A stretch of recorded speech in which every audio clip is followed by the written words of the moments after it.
Beef சுக்காவுக்கு தேவையான உப்பு சேர்த்துக்கலாம். 1 டீஸ்பூன் மஞ்சள் தூள் சேர்த்துக்கலாம். 5 நிமிஷம் வதக்கணும்.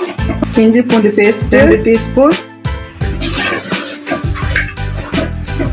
மிளகாய் தூள் 1 டீஸ்பூன், தனியாத்தூள் 2 டீஸ்பூன், கரம் மசாலா 1/2 டீஸ்பூன். நல்லா வதக்கணும். மசாலா போட்டு 3 நிமிஷம் வதக்கட்டும். 4 தக்காளி அரைச்சிக்கலாம். இப்போ தக்காளி பேஸ்ட்டு சேர்த்துக்கலாம். தக்காளி பேஸ்ட்டு சேர்த்துட்டு ஒரு 5 நிமிஷம் நல்லா வதக்கணும். 5 நிமிஷம் நல்லா வதக்காச்சு. கொத்தமல்லி போட்டுக்கலாம். கறி வேகிறதுக்காக 1 கிளாஸ் தண்ணி ஊற்றிக்கலாம்.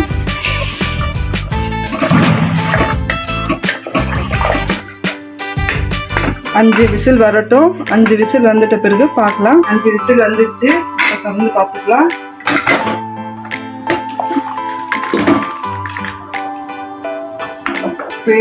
ஸ்டீமில் 5 நிமிஷம் தண்ணியெல்லாம் சுண்டட்டும்.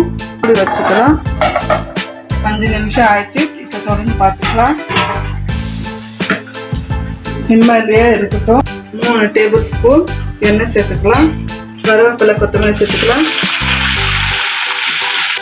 இப்போ வெங்காயம் சேர்த்துக்கலாம். வதக்கணும். இந்த அளவுக்கு வதக்குனா போதும். அடுப்பு ஆஃப் பண்ணிக்கலாம். சேர்த்துக்கலாம். நல்லா மிக்ஸ் பண்ணிக்கலாம்.